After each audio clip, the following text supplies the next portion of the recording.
여자분들이 제일 싫어하는 군대 이야기로 말씀 시작하려고 합니다. 군대에 딱 입대를 해서 자대에 들어갔는데요. 흔히 말하는 소위 말하는 꼬인 군번이었습니다. 딱 들어갔더니 짝대기 하나로 들어가지 않습니까? 신기하게 그 부대에는 짝대기 하나가 유독 많은 거예요.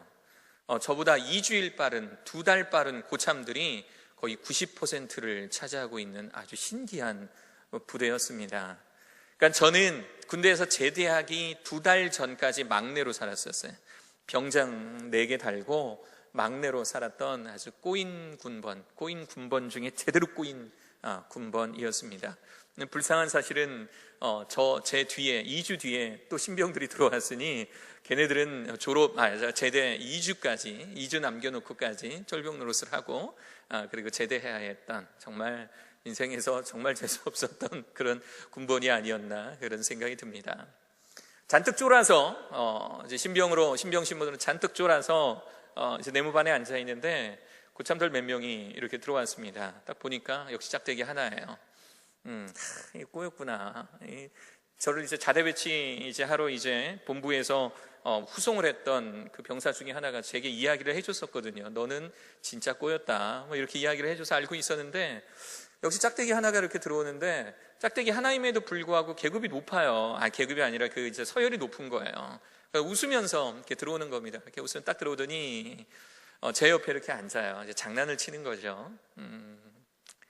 어차피 군대는 뭐 나중에는 시간이 지나면 물론 다 친구처럼 이렇게 지냅니다. 나이가 같이 먹고 그러니까 계급도 이렇게 올라가고 하니까 친구처럼 지내는데 저는 군대를 갈 때 대학교 2학년을 마치고 군대를 갔어요. 왜 그랬는지 모르지만 같이 일때 놀던 친구들이 야 우리 2학년까지 하고 가자 그래서 그냥 그렇게 가도 되는 줄 알았어요.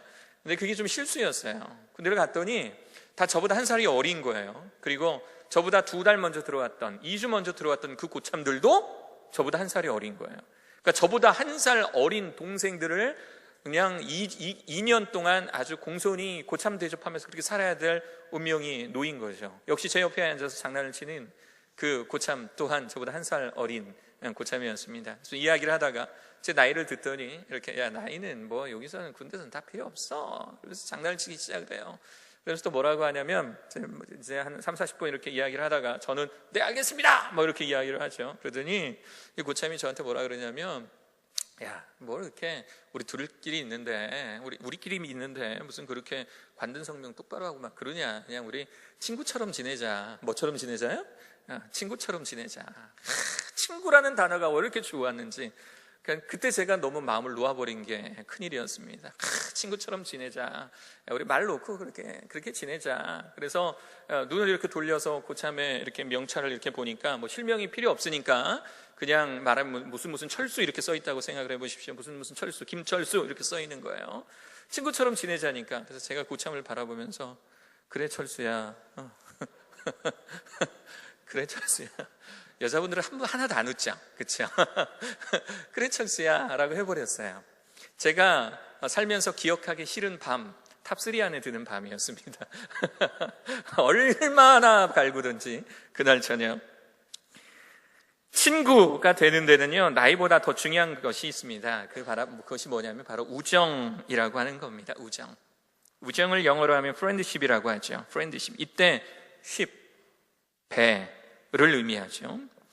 여러 단어의 ship이 사용되는데 일단 우정만을 놓고 본다면 이 friendship이라고 하는 단어는 친구끼리 한 배를 탔다.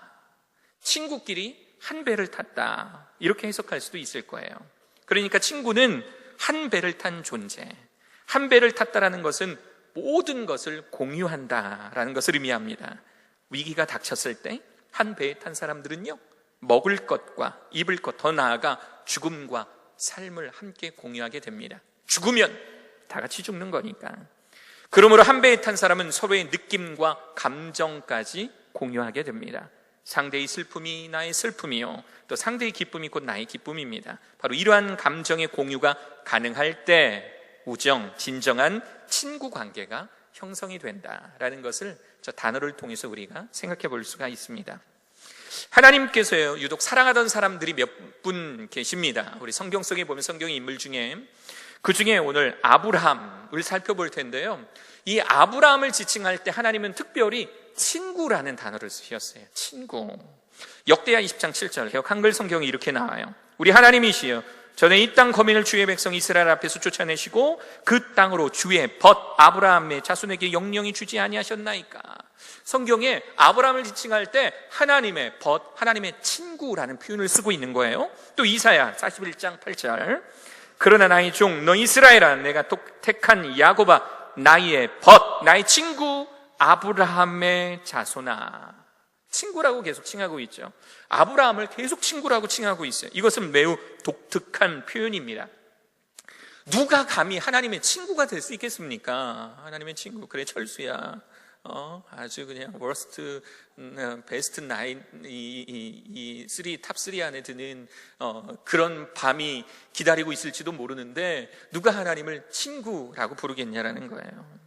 하나님과 같은 나이의 사람도 없고 하나님과 맞먹을 만큼 위대한 인격을 가진 그런 존재도 없고, 하지만 하나님께서는 유독 아브라함만을 자신의 벗, 친구라고 칭하고 계시는 거예요.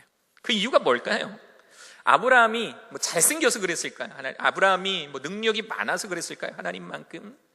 아브라함이 뛰어난 인격을 가지고 있었기 때문에 하나님께서 이 아브라함을 친구로 삼아 주셨을까요?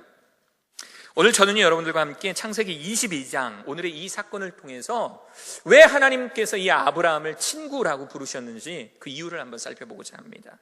창세기 22장 2절 말씀 볼까요? 여호와께서 이르시되 네 아들, 네 사랑하는 독자 이삭을 데리고 모리아 땅으로 가서 내가 네게 일러준 한 산, 거기서 그를 뭐로 드리라? 번제로 드리라. 아브라함이요, 노년에 아주 나이가 들어서 어렵게 아들을 얻었는데요, 이제 정실 부인의 아들입니다. 아들을 얻었는데 그 이름이 바로 이삭이에요. 너무 예쁜 이삭인데 이 이삭을 지금 뭐로 바치라고 하는 거예요? 번제로 바치라고 하는 겁니다. 번제. 이거는요, 단순히 순종만을 의미하는 것은 아니에요. 번제가 무엇인지 대해서 알게 된다면, 번제는요, 일단 그 번제로 사용되는 짐승의 목을 땁니다. 목을 팍 이렇게 따요. 한번 상상을 해보세요. 여러분들 스스로 몸을 한번 여러분 목을 누가 딴다고 생각해요. 누가 목을 이렇게 탁 이렇게 따는 거예요. 그리고 배를 가릅니다. 그리고 뼈와 살을 각을 뜹니다. 그리고 그것을 불에 태워서 하나님께 바칩니다. 이게 바로 번제예요, 번제. 자기 아들 독자 이삭을 번제로 바치라? 저는 하나님께서 제 아이를 그렇게 번제로 바치라고 한다면 저는 막 두려워서 떨 것 같아요. 하나님 이것만은. 아마 이성과 과학의 기준을 가진 오늘날 누군가가 이런 하나님의 명령을 받는다면 분명히 하나님께 항의했을 것입니다. 황당무계하게 이를 데 없으며 반인륜적이죠. 만약에 어떤 성도님들이, 어떤 학생이 제게 찾아와서 이런 문제를 상의한다면, 목사님, 어젯밤에 제가 꿈을 꿨는데요, 꿈속에 하나님께서 너희 사랑하는 내 친구 누구누구를 번제로 바치라고 하였어요. 뭐 이렇게 저한테 상의하거나 하면 아마 저 야단칠 것 같아요. 무슨 이렇게 꿈을 꾸고 난 다음에 와서 상담을 하는 거야? 그거는 제대로 된 꿈이 아니야. 잊어버려. 너가 요즘에 좀 심신이 쇠약해졌나 보다. 아마 이렇게 할 것 같아요. 그런데 당사자인 아브라함은 그것이 하나님의 명령이라는 것을 확실히 알고 있었습니다. 22장 3절에 보면 아브라함은 나귀의 안장을 지나 아침 일찍 일어나 나귀의 안장을 지웁니다. 그 전날 밤 한숨도 자지 못했을 것 같아요. 한숨도. 여러분들 같으면 그 밤에 잠이 오겠습니까? 얼마나 고민했을까요? 막 환청도 들려왔을 것 같아요. 마귀의 유혹, 마치 요나처럼 도망가 막 이렇게 환청도 들려왔을지도 몰라요.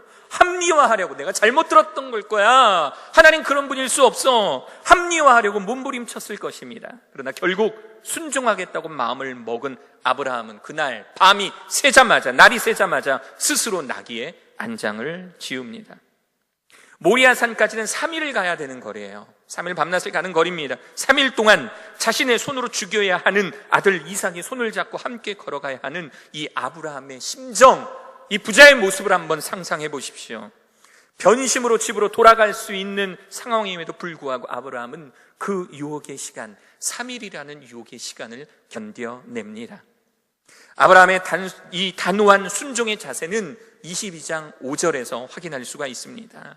목적지에 도착한 이 아브라함, 2명의 몸종을 데리고 갔었어요. 이제 이 아브라함이 이제 족장이니까 이제 2명의 몸종을 데리고 함께 이렇게 가고 있었는데, 이제 목적지에 도착을 해서 이제 조금만 더 올라가면 제사 드려야 될 그 모리아산 정상이에요. 그런데 이 2명의 몸종을 산 밑에 기다리라고 명령합니다. 그리고 아들 이삭만을 데리고 모리아산 꼭대기로 올라가요. 왜 그랬을까요? 만약에 내가 칼을 들어서 내 아들을 찔러 죽이려고 하는 이 자세를 취하면 어쩌면 이 몸종들, 이 사람들이 주인님이 잠깐 좀 머리가 어떻게 됐나 보다 말릴 수가 있잖아요. 나이든 이 주인이 이 아들 이삭을 하나님 명령대로 죽이는 이 과정 중에 말릴 수가 있으니까 이 아브라함은 자신의 의지를 분명히 하나님 앞에서 행하기 위해서 이 2명의 몸종을 밑에 두고 이삭과만 올라갑니다. 나무를 쌓고 이삭을 묶은 후에 칼로 이삭을 치려고 하는 그 순간 하나님의 사자, 하나님의 목소리가 아브라함을 부릅니다. 아브라함아, 아브라함아, 아브라함아, 아브라함아. 다급하셨을 것 같아요. 아브라함아, 아브라함아. 다급하게 2번을 부르십니다. 그리고 하나님께서 준비하신 숫양으로 대신 제사를 드리고 내려오게 됩니다. 이것이 우리가 알고 있는 창세기 22장의 이야기입니다. 아브라함이 이 모습, 하나님 앞에 지극히 순종의 모습, 이 모습을 통해서 아브라함은 이스라엘의 믿음의 조상이라는 별칭으로 불리게 되는, 이스라엘 민족의 조상이 되는 엄청난 축복을 누리게 되죠. 이 아브라함의 이야기와 예수님의 십자가를 생각해 보면 상당히 많은 공통점이 발견이 됩니다. 저는 어쩌면 왜 하나님께서 아브라함을 친구라고 부르셨을까에 대한 질문에 대한 답을 바로 이 아브라함이 이삭을 바쳤던 이 모습과 하나님께서 독생자 아들 예수 그리스도를 십자가에 못 박히게 하셨던 이 모습, 이 2 모습의 비교를 통해서 우리가 알 수 있게 되지 않을까 생각해 봅니다.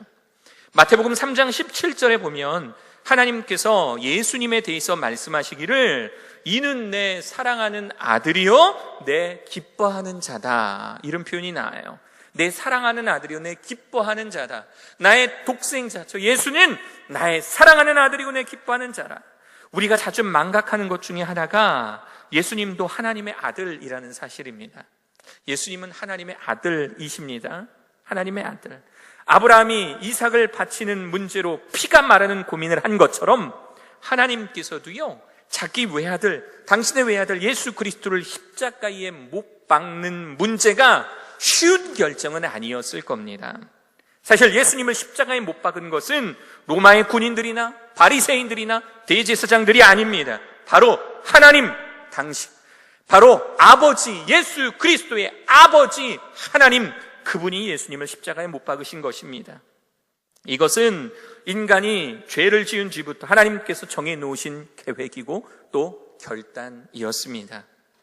하지만 자기 아들을 죽여야 하는 하나님의 이 심정은 찢어질 듯이 아프셨을 것이고, 그러기에 십자가의 그날, 예수님께서 십자가에서 운명하시는 그날 성소 휘막이 찢어지고 땅이 진동하고 태양이 빛을 잃고 캄캄해진 것, 이 모습을 보면 하나님의 슬픈 마음, 예수님께서 십자가에 못 박혀 돌아가셨을 때의 하나님의 슬픈 마음을 우리가 예상할 수가 있죠. 그렇다면 바로 이때 하늘을 향해서 아픔을 호소하는 자기 외아들 예수 그리스도, 이 고통을 보시는 하나님의 슬픔을 가장 잘 이해하고 천국에서 하나님의 마음을 위로한 이가 누구였을까요? 아니, 그 훨씬 이전부터 하나님께서 앞으로 당신의 아들이 져야 할 십자가 문제를 놓고 슬퍼하며 고민하실 그 순간에 진정 하나님의 친구가 되어서 그 아픔 마음을 위로하고 이해해 드릴 수 있었던 자는 누구였을까요? 바로 아브라함, 바로 그 하나님의 친구가 아니었을까 생각합니다. 제가 자란 인천의 한 교회에 어떤 목사님의, 큰 교회 목사님의 따님이 어린 나이에 돌아가셨습니다. 그 따님이 제 나이 또래여서 제가 좀 기억을 하는데, 저는 이제 오고 가다가 그 따님을 이렇게 본 적이 있어요. 목사님 따님들 왜 이렇게 이쁜지. 그래서 초등학교 때 그 친구 모습을 처음 봐서 예쁘다 뭐 이렇게 생각을 했었는데, 나중에 커서 어떤 목사님과, 다른 목사님과 이야기를 하다가 아주 굉장히 뜻밖의 소식을 들었습니다.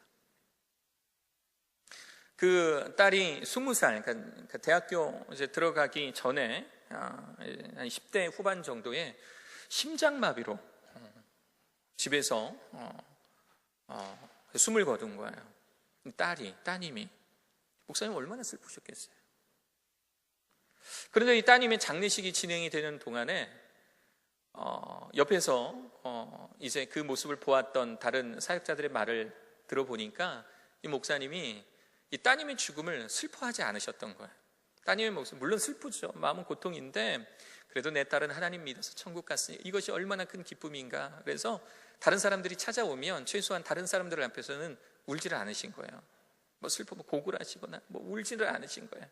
다른 사람들에게 찾아와서 위로하시면 괜찮습니다. 우리 딸 천국 갔습니다 하면서 아주 공손히 예의 바르게 이성적으로 찾아오신 분들 공손히 악수해 주시고 인사를 그렇게 나눠주시는 거예요. 그런데 3일장을 하잖아요. 둘째 날 저녁에 지방에 계시는 한 목사님, 그러니까 이 목사님의 오래된 친구분이에요. 오래된 친구분이 이 목사님 조문을 하기 위해서 찾아온 겁니다. 그런데 이 찾아온 목사님도요, 몇 해 전에 아들을 교통사고로 잃은 목사님이세요. 아들을 교통사고로.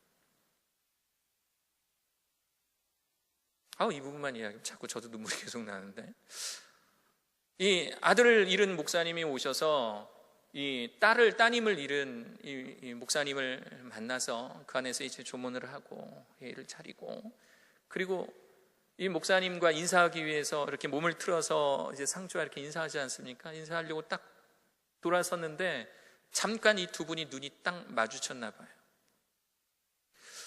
그 전까지 그 죽음 앞에서 참 인내하고 이 감정을 숨기고 했던 이 목사님이, 이 두 분의 목사님이 눈이 마주치고 손을 딱 잡는 순간 이 감정이 와르르 무너져 버린 거예요. 그 전까지는 한 번도 슬퍼하지 않고 울지 않으셨던 이분이 그 목사님, 그 친구 목사님, 얼마 전에 아들을 교통사고로 잃은 그 목사님과 손을 붙잡고 엉엉 우시더라는 겁니다. 아무런 위로가 필요 없어요. 그냥 딸을 잃은 이 슬픔을 가득 찬 이 친구의 손을 잡은 그 맞잡은 그 두 손만으로 그냥 모든 것이 다 설명이 되고 모든 것이 다 위로가 되는 거예요. 딸을 잃은 이 아버지의 심정을 가장 잘 이해하는 바로 그 사람은 아들을 잃은 바로 그 목사님이셨던 거죠. 아브라함과 하나님, 바로 비슷한 고민을 하셨던, 또 아픔을 겪었던 바로 그러한 존재들이셨습니다. 아브라함이 하나님과 공감하고 있었다라고 이야기할 수 있는 결정적 증거가 하나가 나옵니다. 요한복음 8장 56절에 이런 말씀이 나와요. 너희 조상 아브라함은 나의 때를 볼 것을 즐거워하다가 보고 기뻐하였느니라. 예수님께서 하신 말씀인데요, 너희 조상 아브라함은 나의 때를 보고, 그러니까 내가 이 세상에 태어나고 이 세상에 십자가에 못 박혔다가 장사된 집 부활하고 이 모습을 통해서 이 모습을 즐거워하다가 보고 기뻐하였느니라 라고 지금 말씀하고 계신 거예요. 예수님의 사역, 즉 태어나신 것, 죽으신 그리고 부활에 대한 모든 사역을 보고 즐거워하였다는 것, 친한 친구가 그러했던 것처럼 하나님과 같은 마음으로 예수님의 사역을 기대하며 그 사역을 통해 아버지 하나님께서 느끼시는 바로 그 감정을 공유하고 있었다라는 것을 이 예수님의 증언을 통해서 우리가 확인할 수가 있지요. 동일한 아픔, 동일한 고민을 했다라는 것이 예수님, 하나님과 아브라함의 공통점이었다면, 두 번째 공통점은 바로 부활이라고 하는 겁니다. 부활. 매우 흥미로운 사실 하나 알려드릴게요. 이 아브라함이 자신의 아들 이 이삭을 데리고 모리아산, 하나님께 제사를 드리려고 가는 그 산이 있었습니다.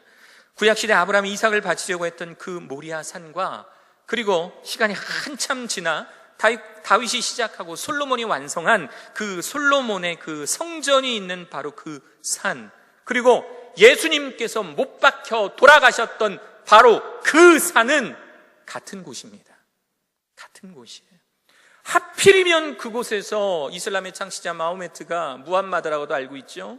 그 마호메트가 하필이면 그곳에서 알라신의 계시를 받았다고 주장하는 바람에 지금은 저렇게 이슬람 사원, 황금 사원이 저렇게 세워져 있어요.